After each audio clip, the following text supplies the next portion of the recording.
All right, Kiss Army, welcome to the KissFAQ podcast. Thank you for giving us your time today and letting us into your head.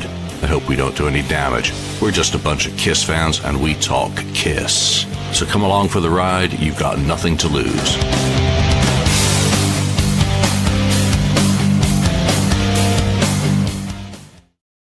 All right, welcome to the KissFAQ podcast. Thank you for joining us live on a Saturday morning. Let's get through the site bites for the week, which was Ace World this week was the Dolls demo from 1985. I also threw out there another song of the moment from the archive, Wicked Lester's What Happens in the Darkness, which is one of my favorite Wicked Lester songs, albeit a cover. Also threw out Shout It Out Loud live on the Alive tour from Memphis, which had its 50th anniversary this past week as well. So that was fun. And since I talked about the feature I had done for the members only section on the Kiss covers for Destroyer, the artwork discussion, I did edit that up quickly and put that back out there as well. So that was just a point in time, and there's a much larger discussion that can be had around the Kiss cover art and its genesis. News this week, probably the biggest news. Peter Criss is returning to the Motor City for a meet and greet appearance at Rock City Music Company in Detroit, April the 24th and 25th.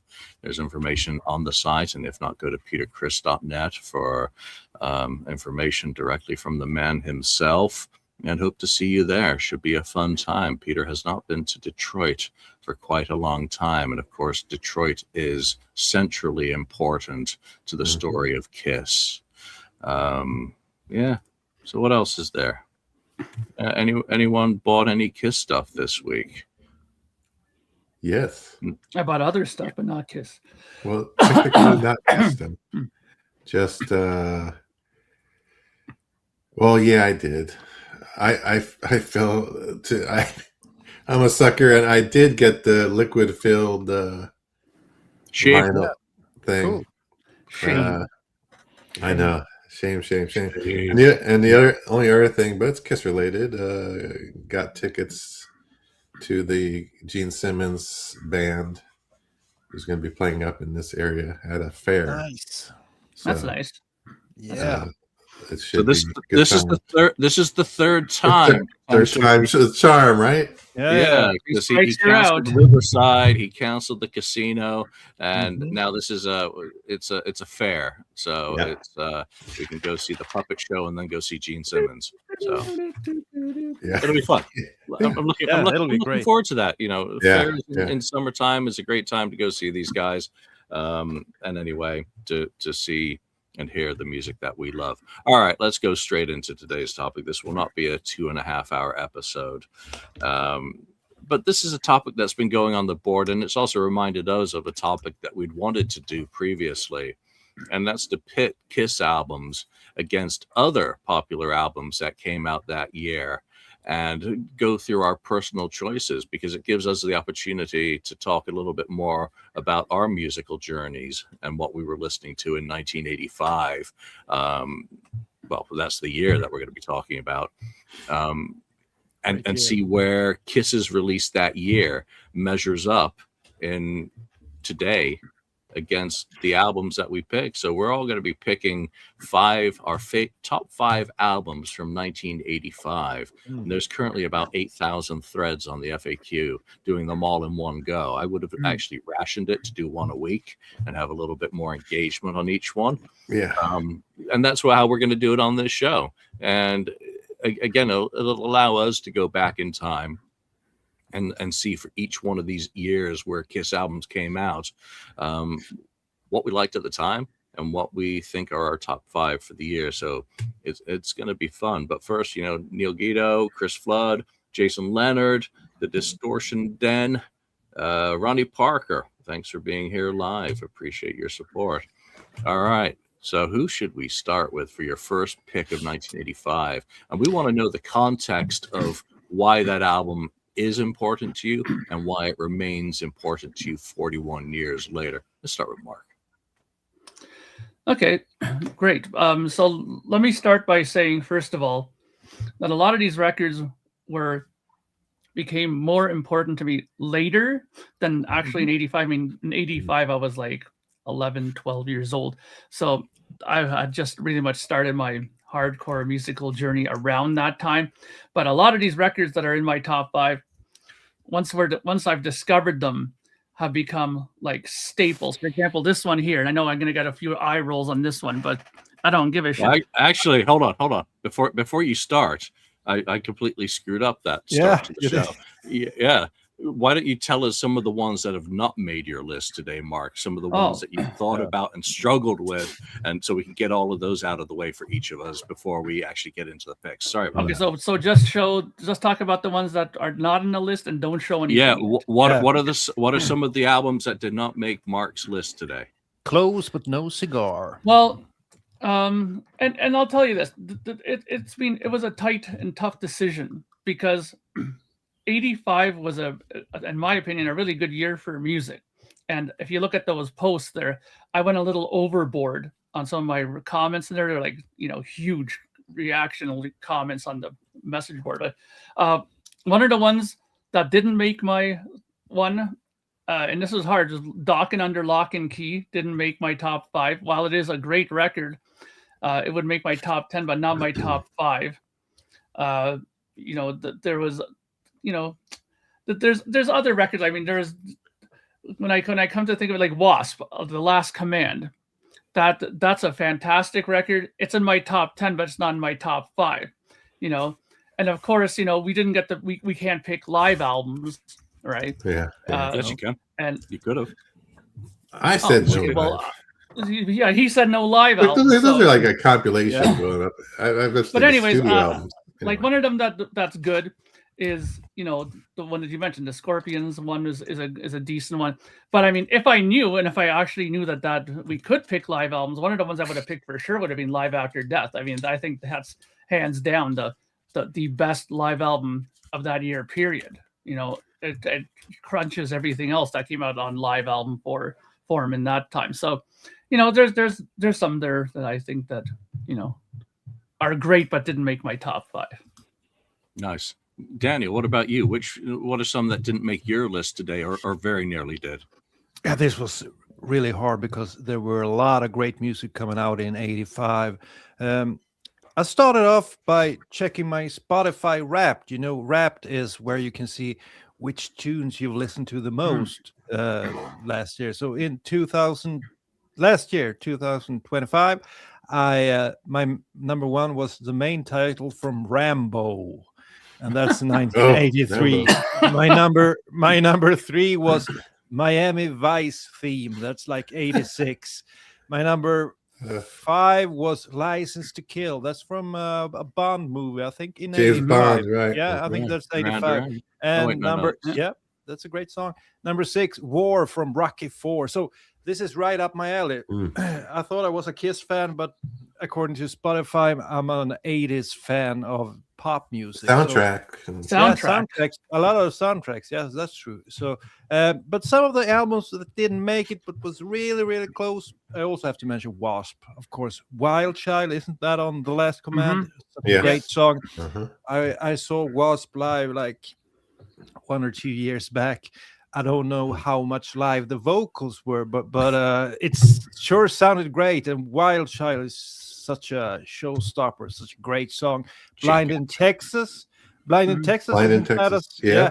That's also a great tune. So Julian mentioned The Last Command just before we started, and I kind of forgot that came out in 85. That might have made my top 5 list actually, but it's close. It's a real good album. Not as good as the debut, but an awesome album.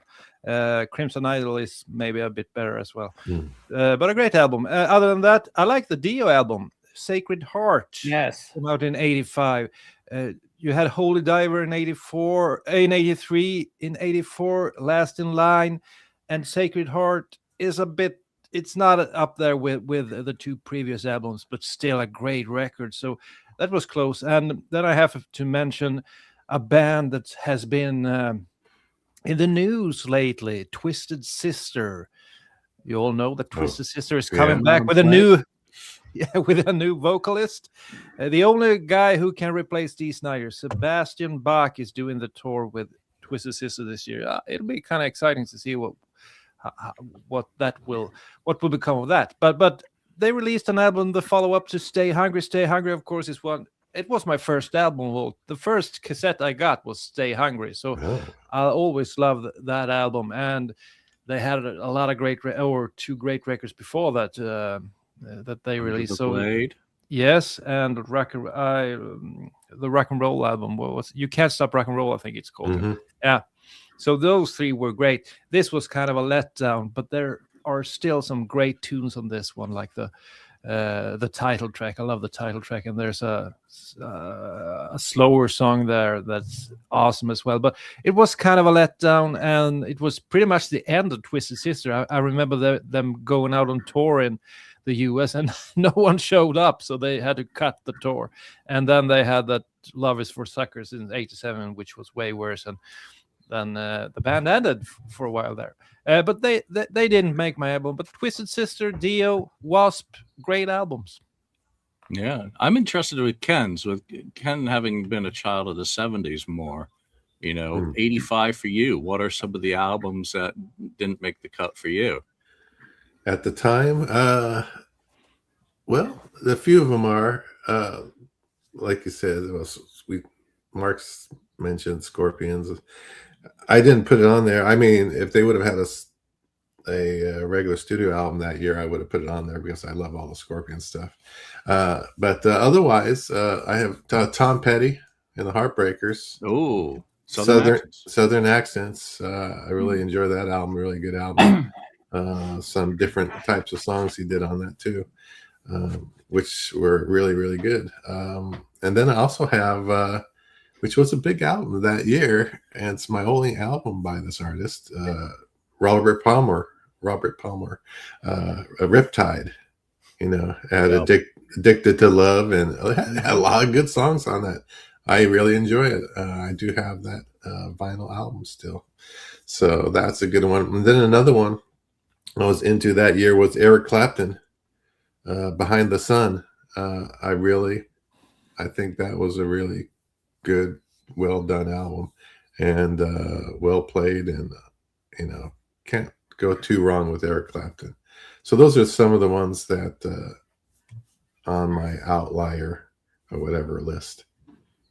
Yeah, so for me, obviously, Daniel, we did a show recently where I talked a lot about 1985 and me, and all this ties in to kind of being that MTV person in 1985 and starting to discover hard rock first. I didn't really do heavy metal until a few years later, but certainly the videos on MTV resonated with me. So Live After Death nearly made my list because of Running Free.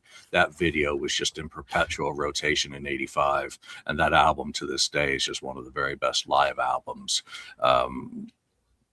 Yngwie, Marching Out, very nearly made the cut for me as well. Wasp, Last Command, obviously. AC/DC, Fly on the Wall, on my list. It kept getting bumped off. I love that album, which is weird when you think about Asylum, and a lot of people bag on Fly on the Wall, call it a mediocre album, but that first side of the album, I love the production on it. So. And then the last one that didn't make my list is In Excess, Listen Like Thieves. Just stunning album, underrated. So those were some. Worldwide Live didn't get anywhere near my list. I've got Tokyo Tapes. That's all I need from Scorpions. So Okay. I just got to throw a little shade. But Julian, all right. Julian, when talking about MTV and that kind of stuff, I mean, the visuals really started to be important as a music fan by this point. As I go through my list, I can visualize a lot of videos to the songs. So by this time, MTV was, really popular. It started in, I think, '83, and by '85, it was the main thing where you listen to music. At least I did. So I can visualize a lot of great videos. Aha, if you remember that band. The Norwegian band. Yeah, that was close to get on my list as well. But when I started to think about it, it was mainly the video I liked. Yeah. You know, the video to that "Take on Me" Yeah. song was about the coolest thing you'd seen in '85 when he, you know, he went into a comic book and was What a great video! To this, I can see it's playing in my head. I love it. Love the song too. So, That's a good video. we need to underline that a bit, that the visuals, and I guess a lot of us are kind of visual guys because we like Kiss, we like makeup, we like big staging. So the videos were really important by this point of time.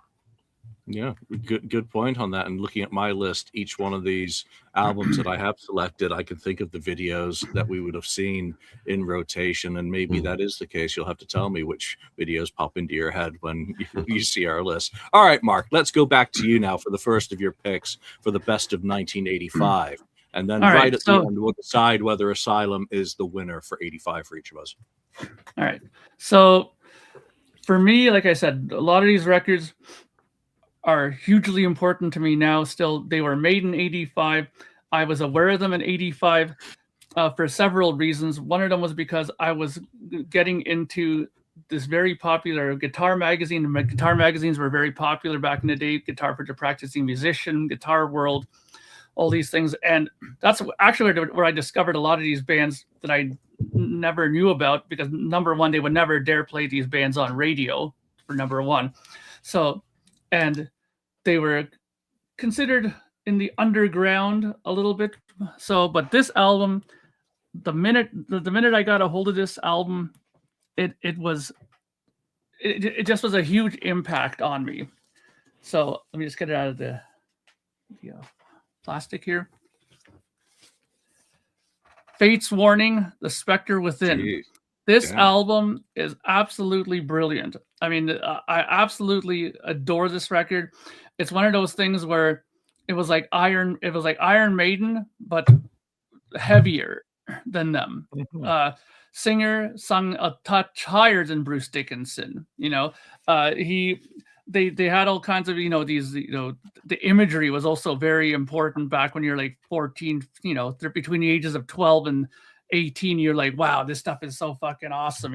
Like you look at it and you just adore it. And back then, I was into the lyrics. I mean, check out those guys. I mean, holy shit. Back in '85, it was all about the lids and the leather and stuff like that, right? And it was just one of those records where when I put it on, I was instantly transported to another sort of mystical realm, because they had a lot of those kind of Pirates of the Underground, Orphan Gypsy, The Apparition, all these kind of songs where, and they're all like right up my alley. All of them are like 7 minutes long, and had multiple double guitar solos and stuff like that. It was just one of those records where it just came at the absolute perfect time, because as I was learning guitar and getting into these bands, I mean, you hear this record and you're like, I have to get better. I have to get better. I got to learn how to play these solos. I have to learn how to, write songs like this. And it was just one of those albums when you're a young musician or even a young guitar player or bass player or whatever, that when you hear it, you're like, wow, I have a long way to go as a guitar player, because you start when you're young, you start learning, Black Sabbath, the riffs and stuff like that, and you're thinking, okay, I'm getting pretty good. But then when you hear shit like this, it's like, holy crap, I got a long way to go until I can start playing stuff like this. So I've already seen Jason there, Leonard, said that he loved this album, and I wholeheartedly agree with him. Their whole catalog, like, to me, I love everything that this band has done up into Parallels. The record after that, Inside Out or Outside In, I forget what it's called, but that's where I kind of dropped off for a bit. I still love them. If they were ever to come around Canada or Toronto, I would go see them in a heartbeat. But you can't go wrong with any of their first like 6-7 albums. So that's my numero 5 pick. Did that make anyone else's list? No, you know what? I don't think I've ever listened to Fate's Warning. It's surprisingly. I'm on Ken's I'm side. gonna have to. I've never heard check it. I'll check it. I out. have to Hear it. You might like it. Probably. You're probably right. All right, Ken, give us your first pick from 1985. Okay, my first pick is a group that I didn't really listen to. I mean, I knew their songs and stuff, from earlier stuff on the radio, and I never had bought anything until the album before this one, which was kind of their breakthrough album. But this is the one that came after it. It's very similar to it. This is ZZ Top. Nice. Afterburner. I think it's just a time piece there for me, because this is one of the albums I was listening to a lot that year. I mean, I played Eliminator, the prior album, like crazy over and over. Yeah. That was a solid album. That was the big breakthrough for them, even though they did have songs and were relatively popular. Tush. The old Party on the Patio, all the old stuff. But this was pretty good. Sleeping Bag, Rough Boy was kind of a interesting, it's like a mellow song for them. It's like kind of weird, but it was good. And Velcro Fly and among others, there's a lot Can't Stop Rocking. Can't Stop Rocking. Yeah. So that was, solid album. I thoroughly enjoyed it. So that's one of the 5 on my list, because I used to play this a lot too back then. It's on my list as well. What? Oh, wow. Yeah, I'm surprised. Yeah, it's in fourth place. I have Afterburner, and this was a success all over the globe. It went to number 1 in Canada, Mark. It went to number 3 Did it really? over here. Number 3 over in Sweden, and number 4 in the US. I vividly remember listening to this and liking the whole theme of the album with the great cover that you showed. It felt really up to date with those, strange sounding drums, and it felt so fly, so to speak, and great tunes. My personal favorites are, Sleeping Bag, of course, is a great song, and Delirious I like as well, and I like the feel of the album. So one of my friends who had a lot of more, his parents were doctors, so he had a lot of cash. He bought all of the back catalog when we listened to Afterburner, and we liked Eliminator, but the rest of the stuff we didn't get, because it became clear to us that there was a great change in how to approach making an album for ZZ Top in the 80s. They went a bit more commercial. The previous albums were more blues orientated, so we didn't like those. But to us, ZZ Top was, synthesizers and all of that. That was ZZ Top for us, and this album was huge over here, and we loved it, me and my friends. And to this day, I go back. There's a lot of videos for this time period too. As you mentioned, the video was a big part of this thing. Yeah, sure. And that cool car they had and everything like that. So ZZ Top Afterburner is number 4 on my list. All right. Then I guess that's one of your picks out of the way, so I'll go next with mine. All right, my first pick. This was really, really tough going back to 1985. First one, The Cult. Oh, yeah. Love. And just the transformation of this band. I had heard Dreamtime by that point, and where they went, it was a quantum leap for this band. And this band would do quantum leaps with each album for the next 2, in my mind. But they never, ever got better than Love, because just pound for pound, everything throughout the album is just perfection.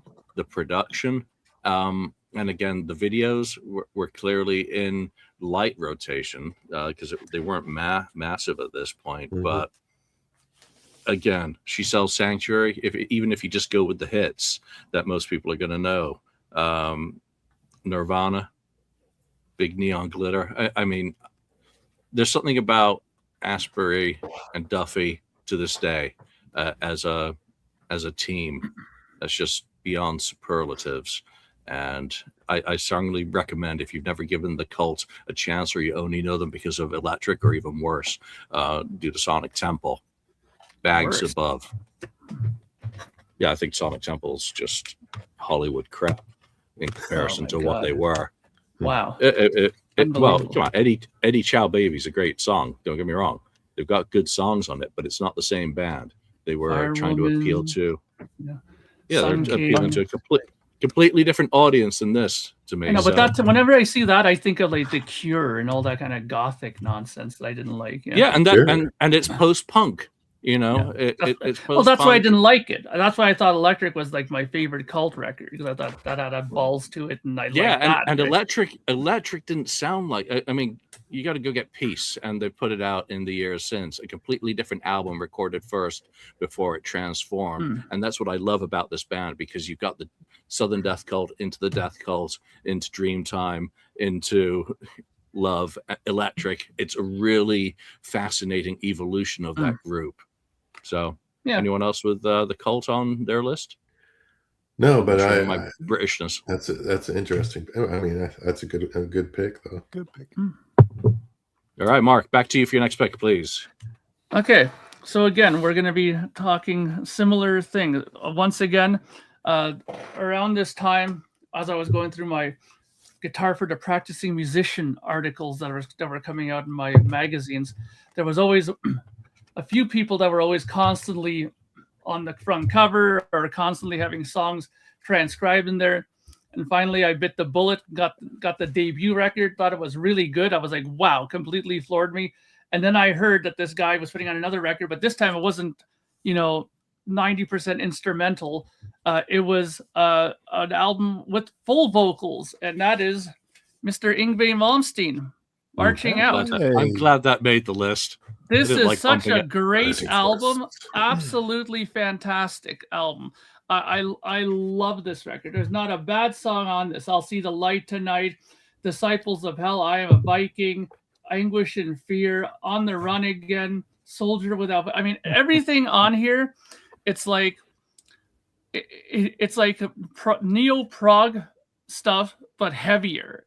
And I know Jeff Scott Soto always gets pinned as the vanilla metal singer, but I love his singing on this. This is fantastic. I really love his singing on here, and his guitar playing. Once again, I was a young guy at this point when I heard this stuff, and I, just to imagine playing some of those runs in there. No, that's not a reissue, actually. I know people were going to say that because this is a Greek pressing. This is the Greek.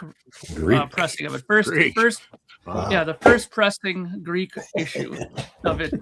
You can tell by down there with the interesting text there. It's totally Greek there, but it's great. I absolutely love this. The guitar playing on here. It's a shred fest, and more importantly, I got the accompanying video, the Yngwie Live in Tokyo that came out on VHS, and that thing never left my VHS player for about easily half a year. Every day I watched that, loved it, just amazing, And he played old stuff that he did with Alcatraz too, like Jet to Jet and Krina Kuri and all that stuff. It just he totally connected with me. And as soon as we were going to do this 85, immediately I was like, oh, Yngwie, and I knew right away that this was going to make my list. That was my number 4. Yngwie. But Julian, no, not Julian, Mark, what do you think about him singing all the songs like he's done the latest couple of tours? He needs a singer. It's like these guitar players that think that they can do everything. Like even Steve Vai got into a phase like that where he thought, I'm going to sing too. No, big mistake. You need people like a Devin Townsend. He needs a Devin Townsend, Steve Vai. Yngwie needs anybody else but him to sing on his albums. He was good with Goran singing. Good with Vessera. Tim Owens. Lots of people. Tim Ripper Owens. Yeah. But it's kind of impressive that he can play all that stuff and still sing it as well. I mean, a man is. He should just stick with his guitar playing. That's his thing, Great interview with him on Rick Beato. Yes. Absolutely fantastic interview. All right, let's keep this moving because we don't want to be 2 hours today. Yeah. Daniel, why don't we get your first not copycat pick? Yeah, exactly. In 5th place, this is an album that you all know. It went to number 1 in Sweden. It went to number 1 in the US, and it went to number 1 in Canada. So it was very popular back in the day. And I think the first time I heard a song from this album was on MTV, and they had this kind of strange CGI or computer animated video to their first single, and it's Brothers in Arms. Excellent. Oh, yeah. So that's a really good album, and to me it's all about Mark Knopfler and his guitar playing. And the two first singles, I think they are the two There first it singles, is. they are about the most beautiful songs that came out in 85. Money for Nothing is cool. Yeah, you got it there. And the Yeah. cover as well. I love the cover with that cool looking guitar Dobro, yeah. and the heavens Yeah. and all of that. And Walk of Life, of course. There you have two classic songs, and you can listen to all of the album and just lay back in the sofa and enjoy it. The guitar playing from Mark Knopfler. He isn't a Paul Stanley type of singer or something like that, but it fits the music, and I always love that album, and I go back to it every year and listen to it, and it's just beautiful album. Ken, I assume you picked it as well. Yeah, it's one of my picks. This is probably my favorite Dire Straits album. I mean, I have all their albums. Hey this Ken, one- have you picked the this one's a exact big same deal. albums? Yeah, that's why I had it out. Yeah, but we're very similar now. I think love the whole- I think he means overall. If you guys pick the same records. Yeah, that's what I Yeah, mean. We're gonna find out. No, No, he it'll- means like your other picks. He means are all the same. Yeah, this is one of the 5 that I chose. Hmm? So yeah, I agree with Daniel. This is just a solid album. All the songs are great. Even the other stuff, just the sound of it, the way it was, the production, everything's so crystal clear, and it's one of the best sounding albums out there. It's just so good. So anyway, yeah, that matches up with Daniel's. I agree with him on that one. 2 for 2. Yeah. I mean, you couldn't escape those two videos in 1985. Money for Nothing to this day, is one that you Walk of immediately see, and Life, the other most one, people are yeah. going to see in their heads. But for me, Sultans of Swing is where it begins and where it kind of ends. Well, yeah. I where it never ends? got into them. Well, because I Oh. never really got into them any more than that. Oh, Because I could just listen to Sultans over and over and over and yeah, over. it's a great song. Yeah. So, all right. Then I'll go with my next pick. And Daniel might see the videos from Invasion of Your Privacy. Yes. Rat. The most perfect Rat album. I'll take this over Out of the Cellar any day because it's a little bit more commercial. But Warren DeMartini's playing throughout this album, Robin Crosby's rhythm work and Stephen's vocals on it are just pure package. Obviously, for anyone who's not familiar with it, You're in Love. Come on, who hasn't heard that? Lay It Down. And where is it? You Got Me on the Line. And probably my favorite, You Should Know by Now. So, Invasion. Yep. Yeah, the riff on Lay It Down, that's one of my favorite licks from Every kid who had a 85. guitar was, trying to figure that out when you'd be hanging out, listening to music. The guitars would come out immediately. It's how the hell do I play that? Yeah. And it was just a very guitar jammable album. I didn't know anything about guitar, but had a guitar, and I just noodle around trying to figure out those riffs. Those riffs immediately went into my head as something I wanted to see how they were done. I watched the videos. So, all right. If that's no one else has that one, That's a good one. It was close, good but pick. no. Close. All right. Ken, you didn't get a pick last time because you also had A double or a whatever. double. So why don't you go first now? Okay. This has been. I just gotta say though, Yngwie Malmsteen. I saw Rising Force live, by the way. Nice. We're on one of the Day on the Greens out here that had Metallica and all that kind of stuff. Oh, cool. Back That would have been good to see. Yeah. So this one is a band that I got into, just the album before it, and then Nice. I was able to see Wasp live on the Asylum tour. We're talking about Asylum. Nice. So this was the album at the time that came out, and this is just a solid album. I think this might be my favorite Wasp album. It's pretty darn good. Lots of great songs on it. Over the debut. Yeah, I like the debut. Those are all great songs. I just think it's a little. I don't know.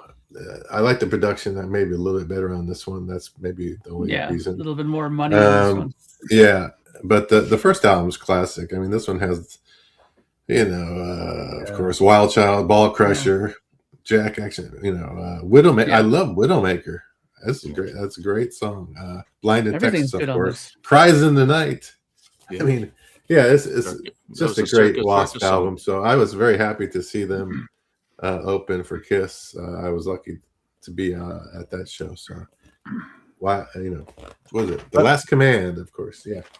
But Wasp never made it to headlining status in North America, did they? No. No, but they had. I think Metallica more recently they have, but. Yeah. Anyone else have Last Command on their list, or are we moving on? I think it was close on everyone's list, but it didn't make it.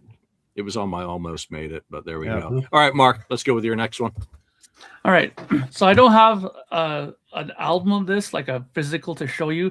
And I guarantee you none of you guys have this on your list. I'd be shocked if you guys have this on your list. But again, I saw an article about this on Guitar for the Practicing Musician, and the look of the band immediately was fascinating. Like, what the hell are these guys? And I read a bit more about them, and then I grabbed it. I got the album. Okay, I got it on cassette actually the first time. Listened to it, and I was like, "This is absolutely amazing." It was just fantastic. And the guy who was playing bass in my band hated it. He goes, "Musically, this is fantastic, but I just can't stand the fucking lyrics on this stuff." Oh, and I won't make you wait any longer. But this is number 3 for me. Was Soldiers Under Command, Stryper. This album, when I first heard it, I thought it was incredible. Oz Fox, to me, I don't care what anybody says, that guy was the most overlooked lead guitar player, period, of the 80s. That guy was incredible. Two-handed tapping. His melodic sense was incredible. When they did the double leads with Michael Sweet, those two together were just as good as any double guitar playing band I've heard at that time. It's just incredible stuff. And yeah, I wasn't too hip either on the Jesus, King of Kings, all the lyrics that he wrote about Christianity. It wasn't really in my wheelhouse. I have no problem with Christianity, but I like to listen to my music and not have that stuff in it personally. And the thought, and the very thought that I missed one of those great tours, the Heaven and Hell tour with King Diamond and Stryper together. King Diamond, throwing satanic Bibles out, and then he would throw out regular Bibles. It was just to be there for that would have been incredible to see a tour like that. But again, Stryper for me were a band that I had no problem standing up and saying, I like this band. I mean, again, lyrically, they weren't up my alley, but the music completely erased that from my mind. I couldn't care less about the lyrics, but his vocals, Michael Sweet, incredible. I mean, that guy's voice range is just off the charts, So, but I mean, again, it's not for everybody. I can guarantee I don't think any of you guys have that on your list, but for me, that was my number 3 without hesitation. That's how they get you through the music, and then you're suddenly in the cult. I'm in no cult. There ain't no cult I'm in. Music is music. A few years ago, I went back and listened to Stryper's catalog because I'd never given it the time of day back in the 80s. There's some decent songs, but it was In God We Trust and Against the Law that I found I liked the most stuff on it. So would I buy any of them? Heck no. So did it make anyone else's list? Clearly not Daniel's. Ken? No, it didn't make my list. That's interesting, though. All right, Daniel, let's go with your next pick then, please. Yeah, my next pick. I'm not sure if you've even heard this album because it only made it to 86 in Canada and 94 in the US. but in Oh. Sweden, it went all the way to number 4. It's a Hmm. German band. The vocalist, it sounds like he's been eating barbed wire for the last few years. Great Oh, vocals. I know who you're talking about. Let's hear your Let's guess, see. Ken. It starts with an A. Except. Yes, very Okay. good, Ken. Except Metal Heart. Such a great album, such a yeah. rocker. The riffing on the early Accept albums is second to none. And this is probably the last great album from the original lineup, Metal Heart. You have the song Metal Heart, such a great opener. Midnight Mover, great song. Up to the Limit. I mean, there are loads of great songs on this German-based band's album. So Accept has actually found a replacement singer that can do this stuff. So their latest albums, like 2 or 3, 4 latest albums, are pretty up to par to the way they sounded in the beginning. So if you haven't listened to the later Accept albums, I would go and give them a listen. They're still out there and they're still playing, and it's rocking. They never became as big as they should have been, but it's great now. You have Accept, and then you have Udo Dirksnyder. He was the original vocalist. He has a solo band, and they sound pretty similar. So you get 2 albums all the time from Accept cool. and Udo, and they sound pretty much the same. So if you're into Accept, I mean, you can't deny the power of Metal Heart from '85. Yeah, that singer Udo. If barbed wire could sing, that's what it would sound like. Yeah. That's just what a voice. Yeah, that album you're talking about was kind of an outlier too on my list because cool. I had that, and it was produced by Dieter Dierks also. I bet it was producing Scorpions at the time. So, yep, nowhere near it's my also list. a German band. Yeah, good one. Not near mine either. Yeah, no, there's other German bands that I'll listen to all day long. All right, who's up next? Is that going to be Ken? Me? I think it's me. Let's go with Ken. Yeah. All right. Next one here. This one is an artist that I got into late 70s, and I got every album as they came out over the years. And this is could be the peak for him as artistry. So this is what I'm going with here. John Cougar Mellencamp, Scarecrow. Such a great album. The lyrics, the topics. Screw Bruce Springsteen.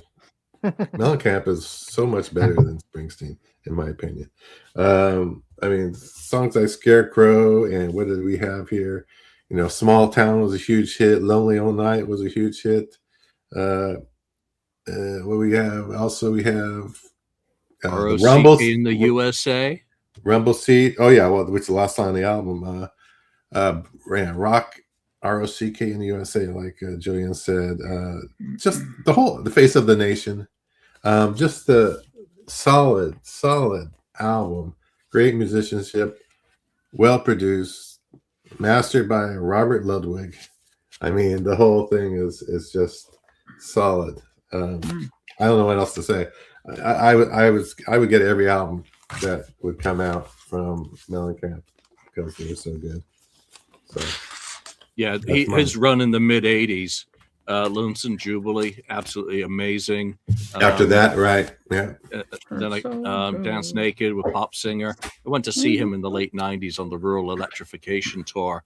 I was just beside myself. Just again, it's in my stack. I'm gonna have to bump it because I'm gonna have a tie otherwise. But this album sounds so freaking good to this day. There's not a flaw in its production, and those hits. As a British guy, and this is like Americana in a sense. Yeah. But it doesn't come across. He was big with Farm Aid as well. Huge. For that. Yeah. And what he cared about politically for farm movements and what American farmers were going through in the 80s with Willie Nelson. Again, great story, great musician, great singer, just unbelievable. But I got to bump it.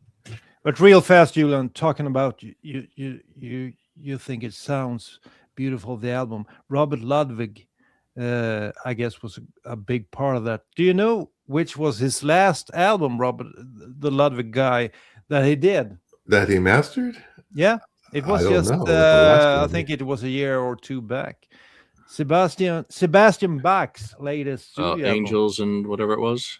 Oh, did he do that? It was a later one. The child within the man, I think it's called. But it sounds great, that album. So if you're into Robert Ludwig, go and check out Sebastian Bach's latest. And that's another thing too. I mean, I can appreciate John Cougar Mellencamp now a hell of a lot more than I did back in. You gotta remember back in the day when this stuff was out, I was totally a total metalhead. I mean, me and my friends used to call. Yeah. Well, we used to call this farmer rock. With us, we're like, this is like overall rock, like only farmers listen to this stuff. You had farmer rock, swamp rock with Skinnerd, and yeah. But that's the thing. Like I said, I was young and I was not. I can appreciate a lot more now, right? And that was the great thing about MTV in 1985 is that you'd have these videos coming on. You'd have Take on Me. You'd have Jackson stuff, and again, the diversity of what MTV was playing was just that it was a video jukebox all day long. You'd have Rat coming on, you'd have Twisted Sister, you'd have Striper, you'd have all of it, but there was a more egalitarian representation of music. It was broader. You'd have Sade, I think, at that time, Whitney Houston as well, Madonna, Cyndi Lauper. Come on, I miss the 80s. Great jukebox to go with the Kiss passion that we have. All right, who's up? Is it me? Yeah, I think so. I guess. Yeah, this will be my fourth. And a lot of people have mentioned this one in the comments. So you're all going to see the videos of a trailer going through West Hollywood with a band playing on it. Another utterly perfect album from the period, and it was a more commercial shift from Tooth and Nail, and a certain step up from the butchered version of Breaking the Chains. But here's where that band really found its form, and I'll take this over Back for the Attack any day of the week because it's got that commercial edge that I really liked at that time. I hadn't gone heavy. So you've got a little bit of the glam in the costuming. You've got a band being kind of cool by playing on a tractor trailer. No, I hadn't seen the AC/DC video doing the same thing. So obviously It's Not Love, Unchain the Night, The Hunter, In My Dreams, Slipping Away, Lightning Strikes Again, Till the Living End. Every single song on this album, just pop metal perfection. And George Lynch, another stunning freaking guitarist who's still got his chops to this day. Yeah. No one else? It's a good one. I knew you'd pick that though. It was close, but didn't make it. Close, but no cigar. All right, Don Dawkin. All right, Daniel, let's have your next pick, please. Yeah. Asylum from Kiss is in second place on my list. So we have to mention Asylum. I mean, it's really important. What?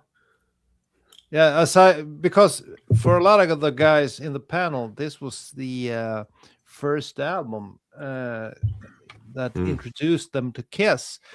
And for me, I got Animalize and Asylum on the same day. My first album was Stay Hungry, and then I bought 2 cassettes with Animalize and Asylum. And I think Animalize have a lot of high points, like I've Had Enough, Into the Fire, Heavens on Fire. I like Under the Gun, but Gene didn't bring it on that album.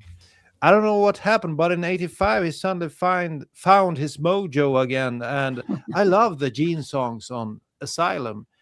And Paul, it was great throughout the 80s. So I have a hard time finding a bad song on Asylum. Maybe Radar for Love isn't that great, but it isn't bad. Other than that, I think I can listen through that album without skipping any songs. And that's pretty uncommon when listening to a Kiss album, I think. So I think it's a solid album, great album with King of the Night, not King of the Nighttime World, King of the In the Mountain mountain. is probably my favorite song on that album. I think it's one of the best openers, and I love hearing that Eric Carr intro. You know, he's playing Yeah. around on the drums, and they kept it much like they did on Heavens on Fire when Paul was yodeling, getting ready to sing the song. So, such a great album, and very overlooked, I think, much because of I know. Yeah. the cover. This is what I did when I was a kid. Oh, that's You know, the I painted. Criminal. awesome. I That's nice. painted the I don't know, Gene, Paul, and Wait, Eric Alice was Cooper's in the band? Yeah, That looks like exactly. Alice I Cooper. Alice I Cooper. guess Bruce I gave Bruce Kulick and Alice Cooper. Alice is gonna sue. I think Nice. it looks kind of cool. So this was the way I wanted the album to look. Even though I was just a kid, I could see that this album cover is no good. So I tried to change. Try to make it better. Yeah, I tried to make it better. I don't know if I succeeded, but That's cool. I think this is a typical example of when people listen with their eyes, like Paul Stanley always says. It looks like crap, and on tour they looked even worse. You know, with all the neon colors that they used. But I do like the videos. I like Tears Are Falling, the video to this day. I think it's a cool video. The other two, not so much, but the Tears Are Falling video, I remember watching that on Swedish television. We had 2 channels back in the day and one musical program, and they showed the video. And I remember recording it on a, like a boombox. From the TV in order to get the audio, so it brings back a lot of memories, and I still enjoy Asylum. I listen to it pretty regularly to this day. So great album, number 2 for me. Nice. All right. Well, we know it's on everyone's list, but Mark, why don't we take your next picks? Well, it's not in my top 5, but Asylum, but it is my favorite unmasked Kiss record. So my number 2 is, again, I don't have a physical copy, which is an absolute crime that I don't have this on. You don't? Physical. Oh no. No, I have Asylum. Allowed to be a pick. Well, no, I have Asylum, but it's this one I'm going to talk about because I had it on vinyl, and then one of my friends borrowed it and yet to return it. And this is an obvious number 2 for me. I mean, back in the day, like I said before, for me, it was all about what teenagers and that thought were awesome and cool stuff, and there was nothing cooler at that time than Dio, Sacred Heart. When that album came out, I was all over that, loved it. I mean, the smartest thing Dio ever did was put out accompanying live concert videotapes with his stuff when it came out, because once you've seen one of his live shows, it's like, forget about it, that he's on your list for sure. Absolutely fantastic. I still like Holy Diver better than Sacred Heart. I think it's one of the, no, I wouldn't say it's his weakest record, but it's weaker than some of his other catalog. I thought Dream Evil was really good, but this is still great. I mean, Rock and Roll Children and Sacred Heart, and there's a lot of other songs, but he was starting to dabble a little bit more into keyboards, but it was still one of those things. Vivian Campbell at that time was a very high on my radar guitar player. And again, you guys were talking about being inspired by MTV and stuff like that. Honestly, for me, I was more inspired by the magazines than I was of the MTV at that time. What they were talking about and what they were showing had more impact on me than that stuff, because I couldn't stand the Madonnas and all that stuff when I was younger. To me, that was just all bunk, right? But, and again, it's just because I was young and, I wasn't as, matured in my view of music at that point. To me, it was all metal or it was crap, right? So, but Sacred Heart was great. Loved that record, played it all the time. It was in the car when I had my first car. It was probably one of the first 3 albums that I brought in the car to listen to in my hot cassette player, my 1981 Ford Escort that I had back in the day. Oh, and, Escort. Oh yeah, great car. Yeah, and I just thoroughly enjoyed it. For me, Dio could do no wrong in the 80s.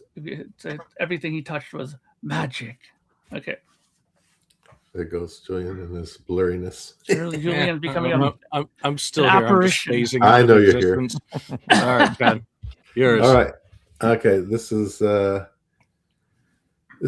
artist that was huge with the band he had back in the late 60s, early 70s.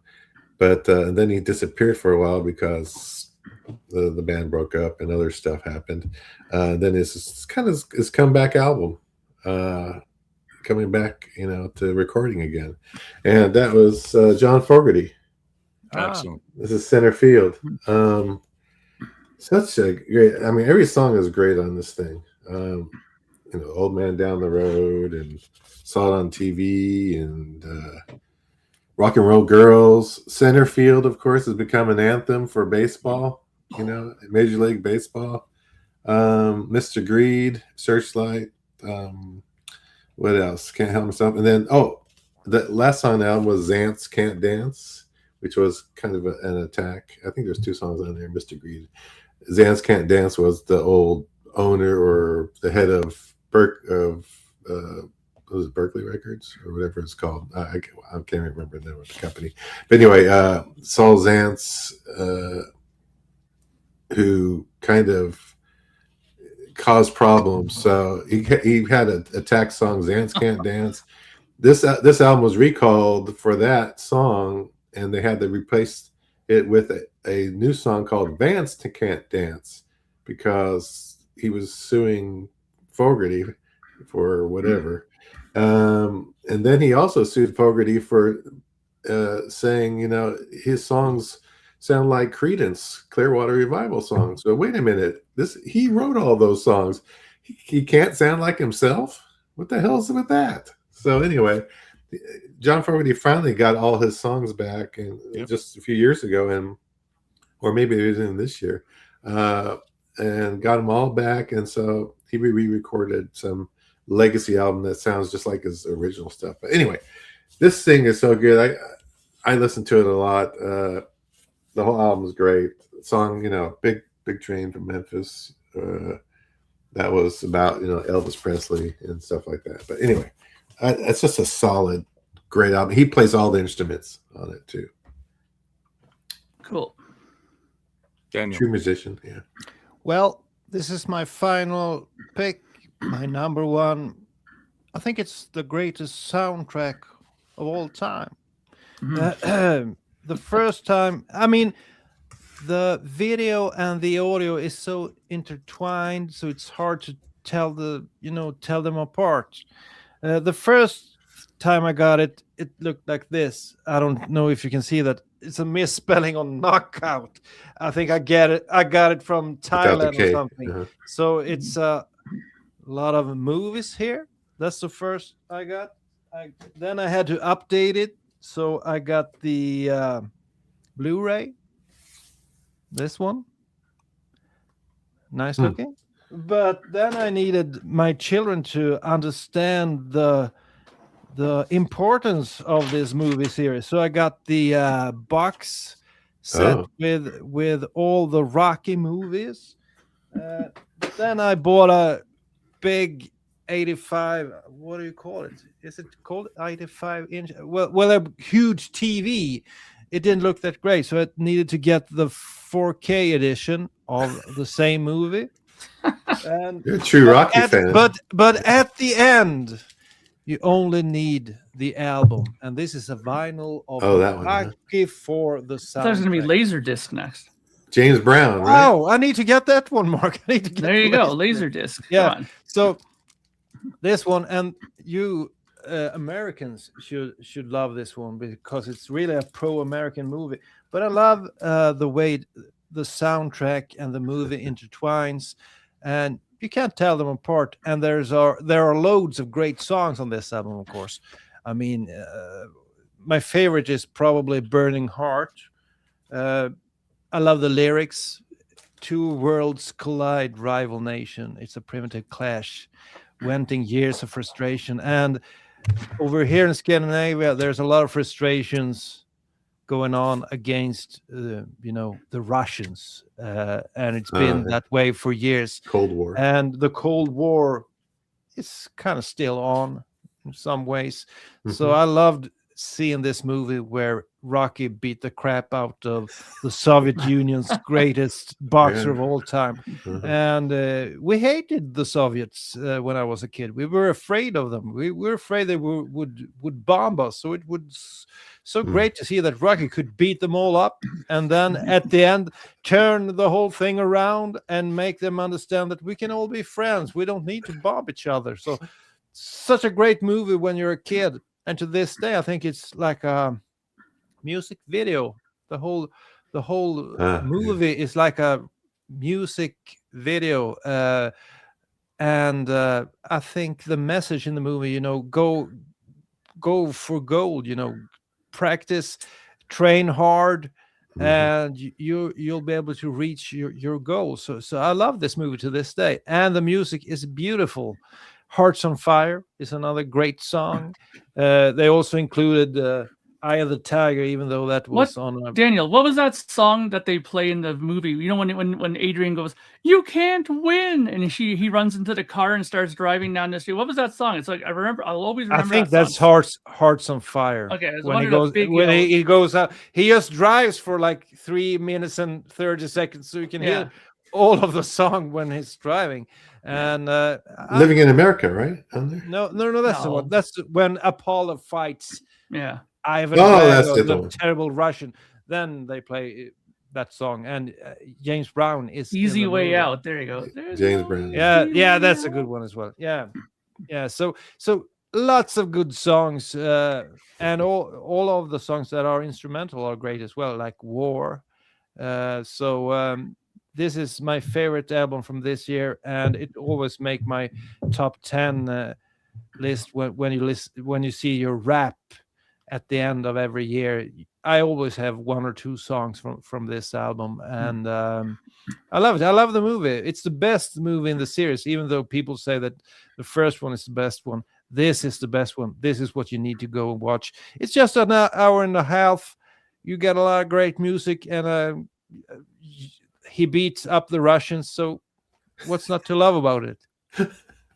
Living in America, again, that was all over MTV that year. And that was kind of my introduction to James Brown, because I hadn't really known anything about that sort of music prior, but it made me more interested in it. So, all right. Who's up next? Is it me with my...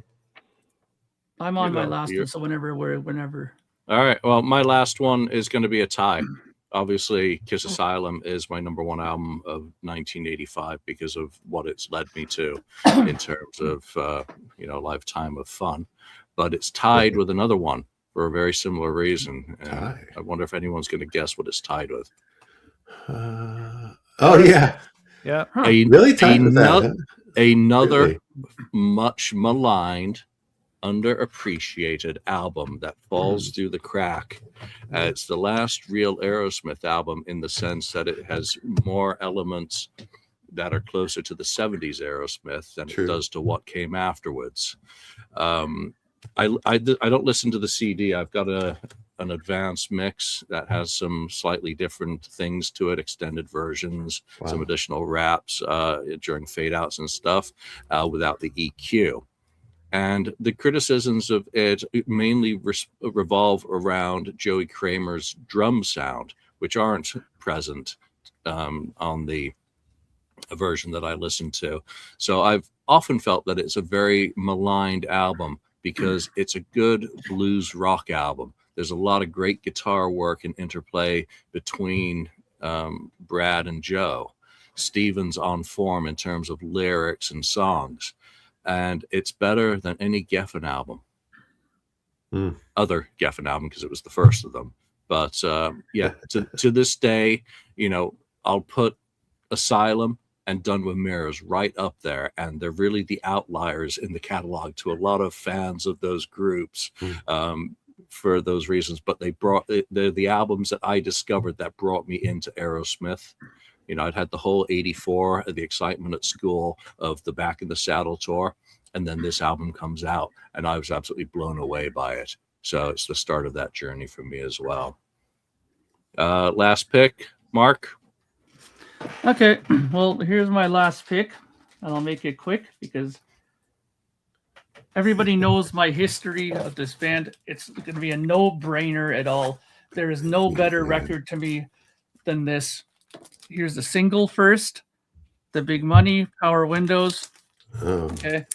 I don't care what anybody says. This is better than any other record that came out. Rush is going to be always my favorite band, period, of the time. This would have knocked out Rocky Balboa easily in 2 minutes. Fantastic album. The tour was amazing. And you got to remember another thing too. Grace Under Pressure came out before this record came out. Yeah. And that was my introduction really to Rush properly. I got the box set the other day.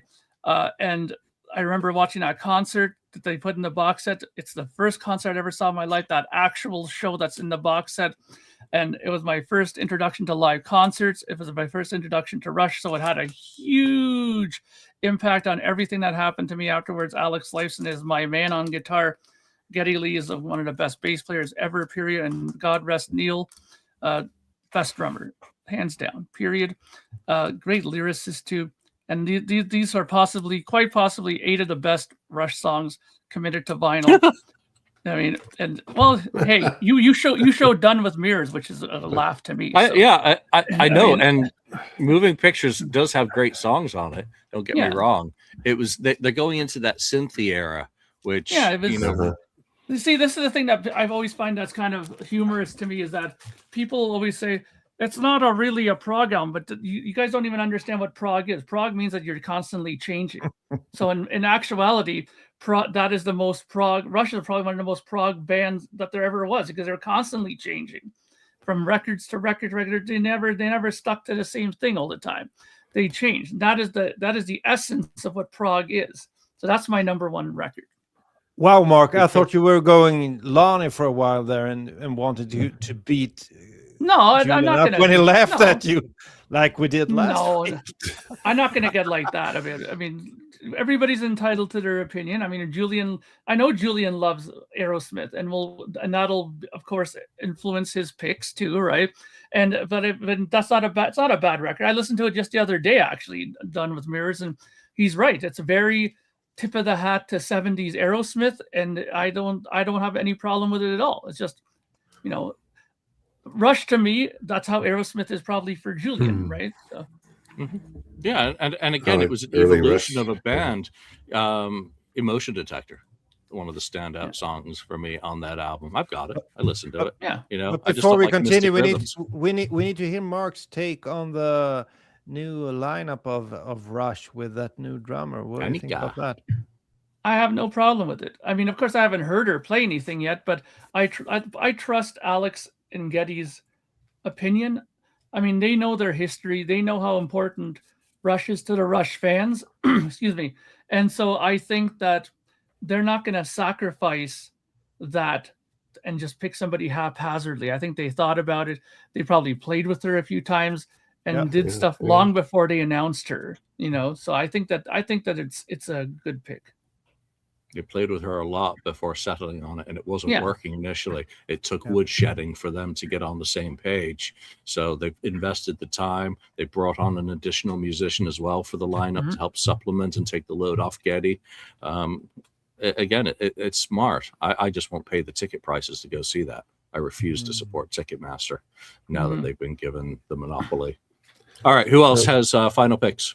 Well, my final pick is I didn't have another pick, but the album that's the number one is Asylum for me. I mean, that's the album I was still totally into Kiss, and that was I'm sure I listened to Asylum more than any of the other albums that I have here. Yeah. So that was it. I mean, Kiss was still number one for me, and I was gonna listen to them every new album that came out. I played it over and over and over.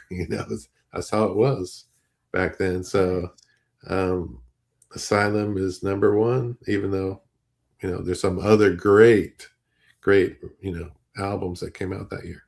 I didn't see that one coming. You didn't? No. Cool. Glad to surprise you. I like it. Daniel, did you have anything further? No, this is all you need. He's going hard sell on the Rocky. on the Rocky soundtrack. So there we are. Mark, Asylum didn't make your list, correct? Nope. Your top 5 Not of not 85. not the top 5 now. Boo. So it didn't make your list. Boo. Mine was tied with Aerosmith's Done with Mirrors. Asylum was number 1 for Ken and number 2 for Daniel. And come on, I didn't know about Makeup Kiss when I first heard Asylum, which is what makes it so kind of cool to me that I wasn't listening with my eyes. I was actually hearing the music, because if you're listening with your eyes, look at how Blackie Lawless looked in 1985. Look how Twisted Sister looked in 85.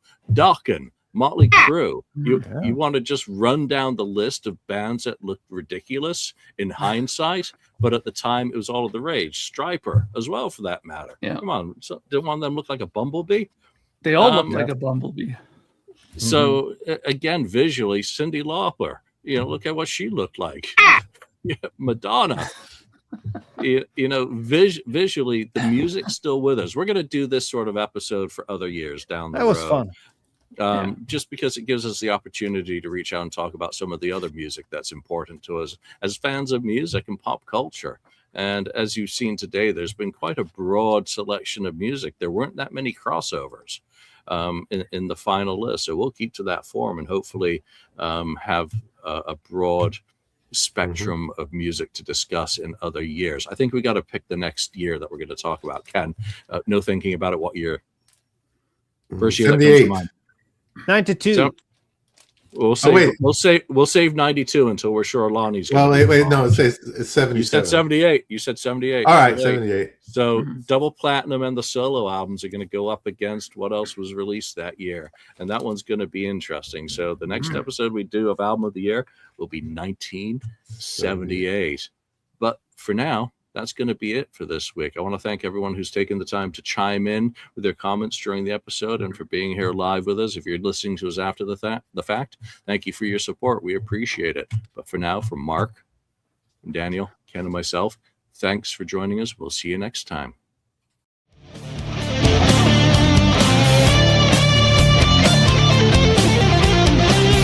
Thank you for spending time listening to the KissFAQ podcast today. All sales are final. There are no refunds. If you'd like, look us up on Facebook or come over to the message board and discuss the topics we've broadcast today. Don't forget to hit subscribe wherever you've listened to this show, and a like would very much be appreciated. We hope you'll join us again, but until then, remember, life's a radio. Turn it up to 10.